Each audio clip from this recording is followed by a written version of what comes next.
মুরগি বা হাঁসের খামার এবং নিচে মাছের চাষ, এটা সায়েন্টিফিক নয়। মাছ উৎপাদনের শুধু নয়, সেফ ফিশ উৎপাদন করতে হবে। আপনারা এরই মধ্যে আমাদের যে সমস্ত ফিড উৎপাদনকারীরা আছে, এখানে গভর্নমেন্টের একটা গাইডলাইন আছে। ওই গাইডলাইন অনুযায়ী তাদেরকে ফিড উৎপাদন করতে হবে।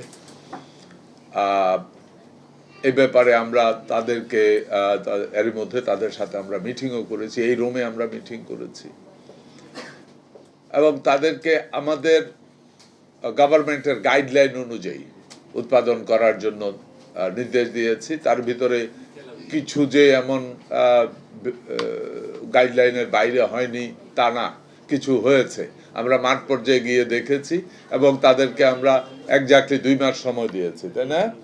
যে 2 মাসের ভিতরে আপনারা এগুলিকে ঠিক করেন, তারপর গভর্নমেন্ট যে গাইডলাইন দেবে ওই গাইডলাইনের বাইরে উৎপাদন করার কোনো অবস্থাতে আপনারা করতে পারবেন না। আমরা ওই মিলগুলি যারা আছে ওই মিলে আমরা ভিজিট করব, মাঠ পর্যায়ে তাদের যে পণ্য আছে সেল সেন্টারে গিয়ে আমরা টেস্ট করতে যাব।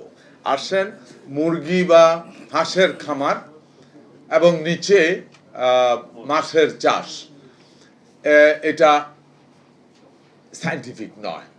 আপনার সাথে আমি একমত।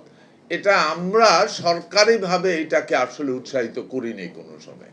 কিছু লোক হয়তো নিজেরা সদ্যোগে এই ধরনের কাজ করেছে, আমাদেরও নজরে পড়েছে। তবে এটা সংখ্যা যে খুব বেশি তা না।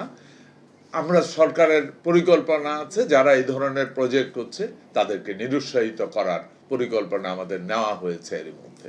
ধন্যবাদ আপনাকে। মাননীয় মন্ত্রী, 2 মাসের টাইমলাইনটা কবে শেষ হচ্ছে? জি, 2 মাসের যে টাইমলাইনটা দিয়েছেন সেটা কবে শেষ হচ্ছে? এটা কি মাস? 15 মাস, 15 দিন আগে দিয়েছি। 15 দিন আপনি ধরে নেন, এখন থেকে 15 দিন আগে আমরা দিয়েছি। কাউন্ট করেন 1.5 মাসের মধ্যে।